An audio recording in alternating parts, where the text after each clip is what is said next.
gati 2 shekuj për gjithë zbashku, që është skandaloze si kërkesë dhe ajo që është më skandaloze ishte një deklarim i saj që gjoja disa prej të ftuarve kryesor të palës mbrojtëse, eksponentëve të rëndësishëm të politikës ndërkombëtare që kanë bashkëpunuar me përfaqësues të ushtrisë çlirimtare të Kosovës në luftë kundër regjimit të Miloševićit, tha se nuk kanë pasur informata të sakta. Kjo është nonsens logjik. Si ishte UÇK-ja? Është nonsens logjik, është absurde, thotë, kjo është një nonsens logjik absurde që e gjithë infrastruktura amerikane atku, sepse edhe Clark edhe Robin e tjerë, do thotë, veprimet e tyre i kanë bërë pas konsultave me agjencitë e shërbimeve informative, nuk është që brenda natës kanë vendosur ta ndihmojnë UÇK-n, por vetëm pas një verifikimi të gjatë dhe sigurie të plotë që kauza e ushtrisë çlirimtare të Kosovës nuk cënon, nuk rrezikon asgjë sa i përket standardeve demokratike, standardeve perëndimore, ka ardhur deri te vendimi që dalë në përkrahje dhe në mbrojtje të këtij informacioni ushtar. Dhe të thuhet sot se nuk kanë pasur informacione të sakta për UÇK-n, kjo është krahas kërkesës për dënim kapital, kjo është edhe më skandaloze sepse shihet qartë këto natyra politike e kërkesave të prokurisë më tepër se sa ky proces të argumentohet vetëm terma juridik. Deshëm apo s'deshëm ta pranojmë. Redu, ne kam thënë që nga fillimi, kjo është akuzë ndaj ushtrisë çlirimtare të Kosovës në përgjithësi. Nuk është siç pretendon prokuria apo trupi gjykuese ka të bëjë fjalë vetëm me individ të caktuar. Historia e ka dëshmuar në fundi që kur gjykohen, nuk po them dënohen, se urojë të mos duhet kjo, por kur gjykohen mbarësit kryesor të atij formacioni, kur gjykohen dashëm apo s'dashëm në mënyrë implicite, kjo e përfshin edhe organizatën, e përfshin edhe strukturën, e përfshin edhe platformën, e përfshin çdo gjë,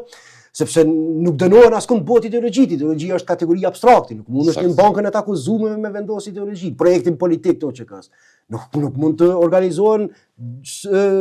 apo të inskenohen gjyqe ndaj kërkesave politike të UÇK-s. Momentin kur barësit e saj do të vendosin bankën e të akuzuarve, deshëm apo s'deshëm ta pranojmë, këtë bëhet fjalë për një fushat të orkestruar kundër tërësisë së këtij formacioni politik. Dhe kjo është arsyeja pse thash në fillim të këtij elaborimi që është njëra prej sprovave kryesore me cilën përballet ekzistenca e shtetit të Kosovës tashmë në aspektin juridik, sepse 2 fitore të rëndësishme i ka korrur shteti i Kosovës, e para 2 fitore të rëndësishme normal kur nuk ka qenë shtet, do të kërkesat për shtetësi në vitin 1999 me intervenimin e NATO-s, kur ishte bërë qartë se kush ishte përgjegjësi për krimet që po ndodhin në këto hapësira, kush e rrezikonte paqen, kush e rrezikonte mirëqenien, cili ishte regjimi kriminal me krime etnike e tjera, me vetë faktin që NATO detyrohet të intervenojë kundër çaqeve paramilitare ushtarake serbe. Në rastin e dytë me shpalljen e pavarësisë Kosovës, sepse po ta lexojmë me vëmendje, argumentin ndërkombëtar që u përdor për shpalljen e pavarësisë të Kosovës, Marti Ahtisaari kishte deklaruar se nuk mbetet asnjë opsion tjetër në tavolinë duke marrë parasysh të kaluarën e Serbisë mbi qytetarët shqiptar të Kosovës. Pra, do thotë sjellja e vazhdueshme, sjellja konstante, do thotë dëbuese, gjenocidiale, tentim gjenocidi, gjitha këto që kishin ndodhur mbi popullin shqiptar të Kosovës, nuk lejonin hapësirë për asnjë formë tjetër të bashkëjetesës së mundshme politike ndërmjet Kosovës dhe Serbisë. Kjo ishte njëri prej argumenteve kryesor dhe që pastaj një jurist i njohur i drejtës ndërkombëtare, Veller, me një libër për Kosovën, thotë që Max Weber thotë që Kosova thotë e fitoi thotë të drejtën jo sipas vetëvendosjes klasike,